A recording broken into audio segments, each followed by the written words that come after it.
안녕하세요. 콘스탄트 김의 티스와 함께 돈 버는 아카데미.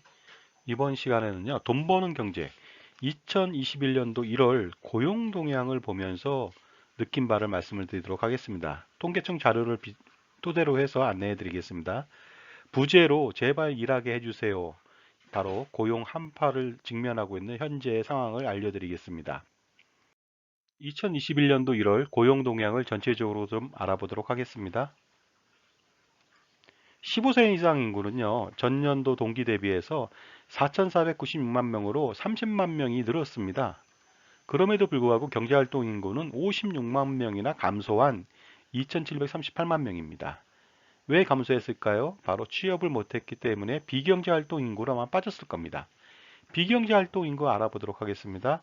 전년 동기 대비해서 86만 7천 명이나 늘었습니다. 1,758만 명이나 경제활동에 종사하지 않고 있다는 뜻이 되겠습니다.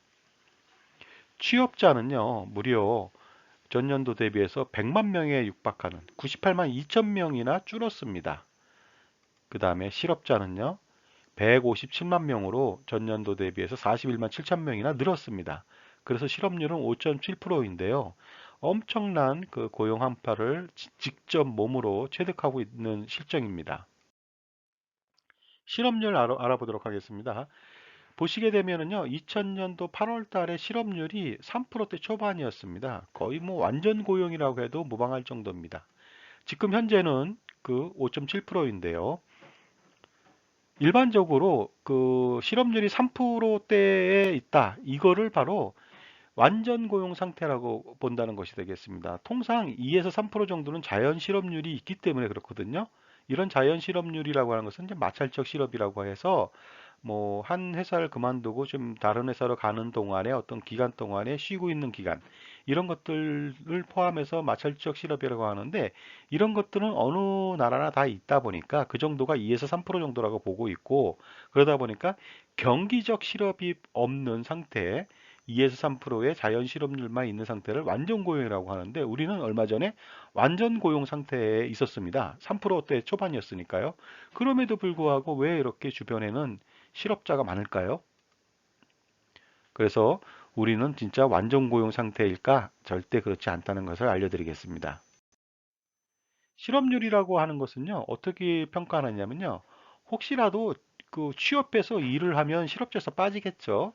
근데 어느 정도 일을 하냐면요, 경제활동 인구 중에서 일주일에 1시간 이상이라도 일을 한 사람은 취업자입니다. 그러니까 일주일에 1시간, 한 달에 4시간만 일해도 이 사람은 취업자로 분류돼서 취업률에 포함이 되고 실업률에선 빠지게 된다는 것이 되겠습니다. 경제활동을 하는 사람이 일주일에 1시간 일해서야 그 생활의 보탬이 되겠습니까? 그 뭐라고 할까? 먹고 사는 일에도 힘들 수밖에 없는 상황이고요.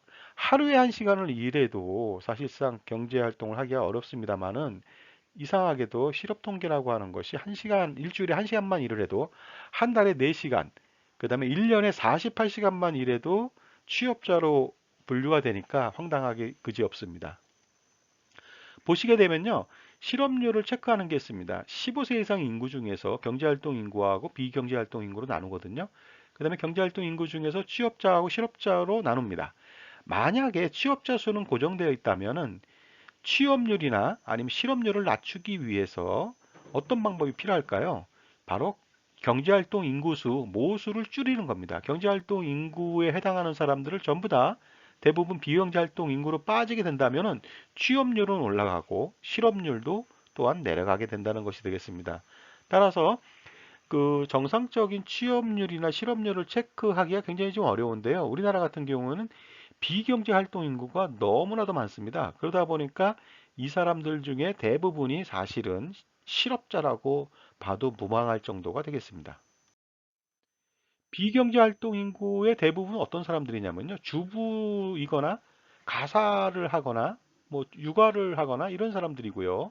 그 다음에 학생들, 뭐 현재 그 공부하고 있는 학생들도 있지만요.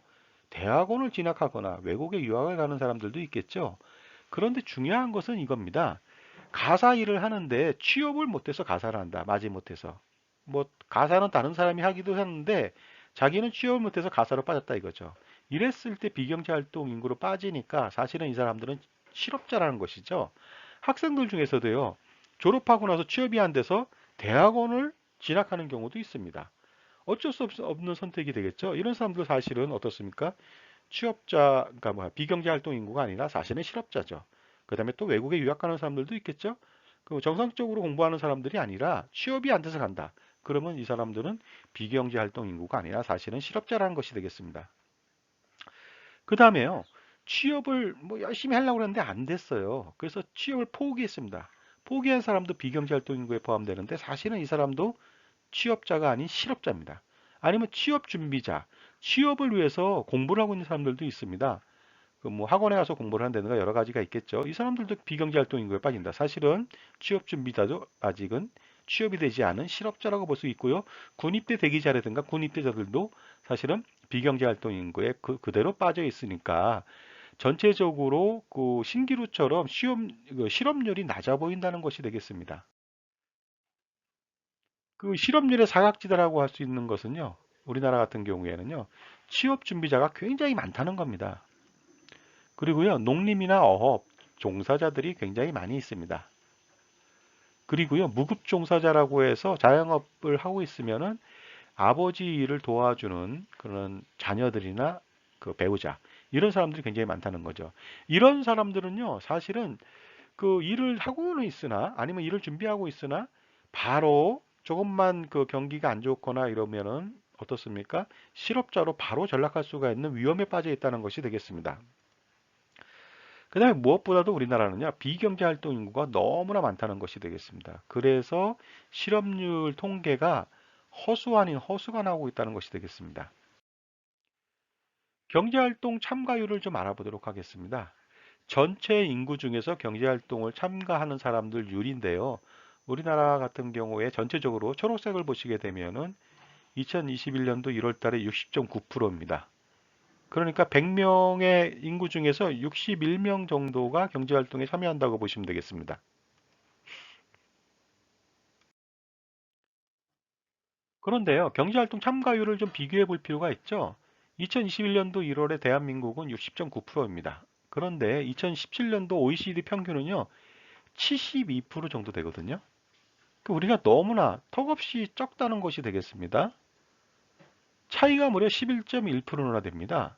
그러다 보니까 외국하고 실업률을 비교할 때 굉장히 큰 오차가 발생할 수밖에 없는데요. 비교를 한번 해보도록 하겠습니다. 2021년도 1월 경제활동 인구가 2,738만 8천 명이라고 되어 있습니다. 그리고 15세 이상 인구는 4,496만 8천 명이 되겠습니다. 그런데 OECD 경제활동 참가율 72%를 대입했을 때 경제활동 인구는 다시 한번 계산해 볼 수가 있겠죠. 3,237만 6,960명이 됩니다. 그러니까 여기서 빠진 사람들이 얼마냐?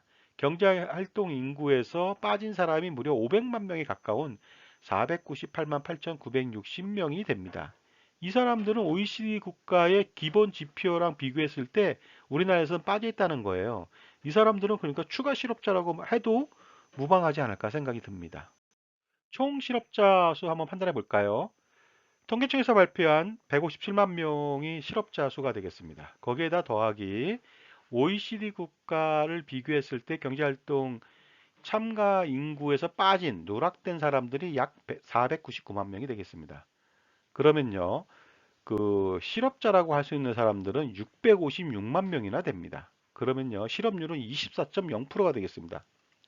거기에다가요, 주 18시간 미만으로 일하는 사람들이 있습니다. 주 1시간부터 17시간까지 일하는 사람들이 무려 185만 2천 명이나 됩니다.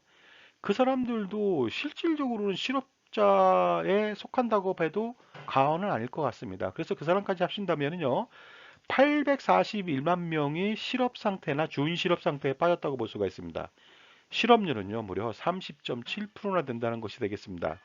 우리가 유럽의 그 실업률이 뭐 12%, 14%, 많으면 18% 되고 막 그런 거 보고서 굉장히 고용 대란이 일어났다고 판단을 한다고 하지만은 우리가 사실 3%일 때 사실은 어떻습니까? 실업률은 20%에서 30%까지 올라가는 엄청난 잠재적 실업이 바로 여기에 있다 보니까 외국 사례의 10%대 실업률은 정말 아무것도 아니라는 것을 느낄 수가 있게 되겠습니다. 연령층별로 고용률을 좀 알아보면요. 전 연령층에서 전부 다 마이너스를 기록하고 있습니다. 산업별 취업자 좀 볼까요? 뭐 증가된 곳도 있겠죠. 운수창공업. 그다음 운수창공업 그러면 뭐 운전기사가 될 수도 있고요. 창고 관련된 왜냐하면은 요새 그 뭐 생활고에 시달리다 보니까 운수업으로 빠진 사람도 있고요. 아니면은 어떻습니까? 택배 일에 분류 작업하는 사람들, 창고를 많이 또 활용하다 보니까 거기에 소요가 따라서 그쪽 사람들이 조금 늘 수는 있습니다. 아니면 사업시설 관리라든가 사업지원 및 임대 서비스 관련된 것, 공공행정, 국방, 사회보장행정, 뭐 국가기관 주도의 것들, 이런 것들만 지금 올랐다는 것이 되겠습니다. 감소된 업종들은요, 우리가 지금 팬데믹 사태 이후에 어떻습니까? 그 고용 대란, 그 다음에 뭐 폐업이 속출하고 있는 자영업자 대란이 일어나고 있는데요. 숙박 및 음식점 업에 무려 36만 7천 명이나 빠졌습니다. 그 다음에 도소매를 하시는 분들 있잖아요. 21만 8천 명이나 빠졌습니다. 그 다음에 협회 단체 및 수리 및 개인 서비스, 뭐 소규모로 개인이 하는 일들이 있지 않습니까? 무려 10만 3천 명이 빠졌습니다. 이래서 그 고용 그 지표 중에서 고용도 고용이지만 자영업자의 몰락을 여기서 볼 수가 있을 것 같습니다. 연령층별로 취업자를 좀 알아보도록 하겠습니다. 보시게 되면요. 전 연령층에서 마이너스 기록하고 있습니다.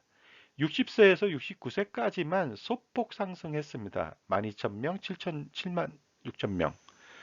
그 정부가 그 노인들 일자리를 그 예산을 풀어서 계속적으로 지원해서 고용률을 높여주고 있는데도 불구하고 전 연령층에서 마이너스를 기록하고 있고요.